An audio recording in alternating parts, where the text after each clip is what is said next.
What's up, Raider Nation? I'm Cynthia Frelund. It's week 3, and the Silver and Black finally get to play at home in Las Vegas after an awesome fourth quarter come-from-behind victory in Baltimore last week. The Panthers come to town after making a change at quarterback, from Bryce Young to the veteran Andy Dalton. Dalton played in just one game last season, which also happened to be in week 3, where the Panthers lost to the Seahawks 37-27. Scouting last week's matchup in their lopsided loss, Young attempted just 2 downfield passes. Those are passes of 10-plus air yards. Neither were caught. This could be an area where the game plan with Andy Dalton changes. Dalton has a history of getting the ball out quickly and throwing more downfield passes.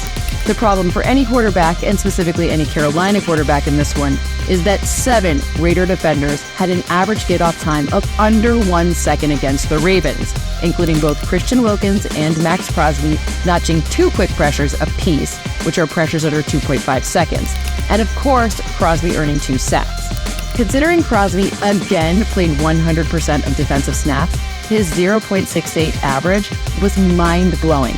Anything under 0.8 seconds for a get-off time is exceptional, and that's before factoring in the volume of plays he played.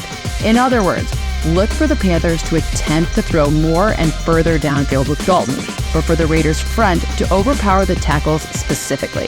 Speaking of deep passing, of his 9 receptions, Davante Adams hauled in 3 passes of 20-plus yards in Baltimore, his most such receptions in a single game since 2022.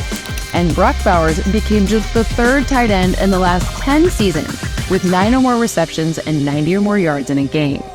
Carolina saw Quentin Johnston double his career touchdown number with 2 trips to the end zone last week, which means I may have been a week early with my Brock Bowers touchdown projection, but I also think Jacoby Myers' touchdown odds are increased in this one. However, a big part of this game forecast to be found on the ground, as in this projects to be a big one for Zamir White.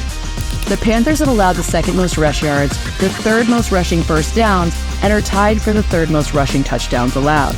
Oh, and did you know that in week 2, the Chargers ran to the left side of the formation for 162 yards and to the right for 61 yards, which maybe gives us some clues as to how to best navigate the Panthers' defense without their injured star Derrick Brown. This week, my trends to track are Andy Dalton to be sacked at least 2 times, Brock Bowers to earn his first touchdown as a pro in front of a home crowd, and rushing effectiveness to be a driving factor, with Zamir White not only being a force on early downs, but finding his way to the end zone as well. Raider Nation, I want to hear your analysis. What do you think the keys to this game will be? Make sure to write your projections and predictions in the comments below.